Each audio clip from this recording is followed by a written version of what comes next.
Anugerah dari Tuhan Yesus Kristus, kasih setia Allah Bapa, dan persekutuan Roh Kudus kiranya menyertai kamu sekalian. Amin. Bapak Ibu saudara terkasih, firman Tuhan di pagi hari ini tertulis di Yeremia pasal 4 ayat 14.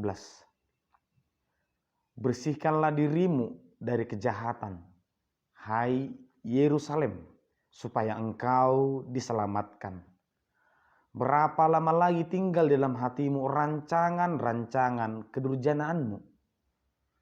Burima roham sian hajahatoni ale Jerusalem.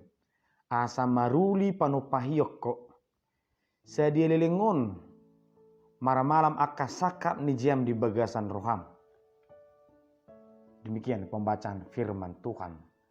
Bapak Ibu saudara terkasih, ketika kita menghadapi satu masalah, maka kita tidak hanya sebatas bagaimana supaya kita bebas dari masalah itu, tetapi kita juga harus mencari solusi bagaimana masalah itu tidak datang lagi, agar kiranya kita tidak selalu berhadapan dengan masalah yang sama dan kegagalan yang sama. Tentu harus mencari tahu akar masalahnya di mana. Ketika air di sini kotor, tentu kita harus melihat ke atas apa yang terjadi di sana sehingga semuanya bisa kotor. Itulah masalah paling utama, sumber masalah.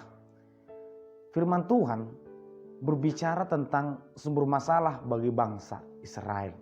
Ketika bangsa itu menghadapi ancaman dari bangsa tetangganya, akan diserang oleh bangsa-bangsa lain, mereka berpikir bahwa masalahnya kita kurang kuat, bahwa kita kurang memiliki sekutu yang luar biasa, kita kurang latihan. Tetapi firman Tuhan berkata, bukan kami yang kurang kuat, bukan kami yang kurang banyak, tetapi hatimu yang bermasalah, yang membuat engkau tidak terberkati. Bapak Ibu saudara terkasih, sungguh menyedihkan ketika memang sumber masalah dalam hidup kita adalah hati kita. Bukan orang lain, bukan dunia ini, bukan iblis, tetapi hati kita yang bermasalah, yang membuat kita tidak layak diselamatkan.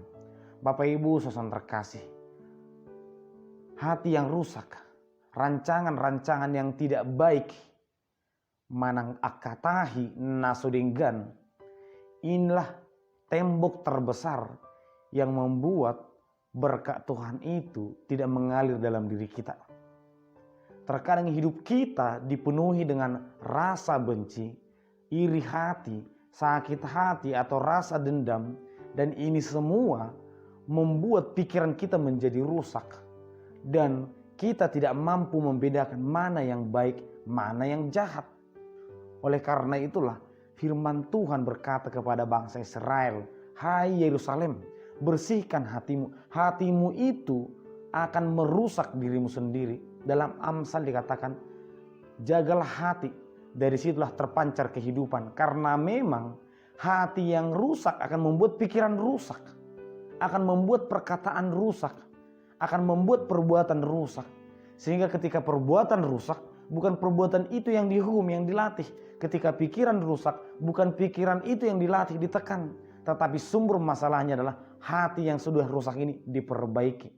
Oleh karena itu Bapak Ibu saudara terkasih, firman Tuhan tidak hanya di mulut, tidak hanya di pikiran, tetapi di dalam hati, memperbaharui hati kita. Sehingga hati kita memancarkan kehidupan, memancarkan kebaikan. Oleh karena itu Bapak Ibu saudara terkasih, janganlah memuji Tuhan hanya di mulut, hanya di pikiran, tetapi pujilah dari dalam hati. Janganlah membiarkan firman itu hanya di mulut dan di pikiran, tetapi biarkan firman itu sampai kepada hati. Oleh karena itu Bapak Ibu saudara terkasih, mari kita selalu melihat ke dalam diri kita, apakah memang kita yang kurang, apakah memang kita yang harus diperbaiki sehingga berkat Tuhan tidak mengalir. Mari jangan langsung menyalahkan orang lain, menyalahkan lingkungan, menyalahkan roh jahat yang membuat kita menjadi jauh dari Tuhan.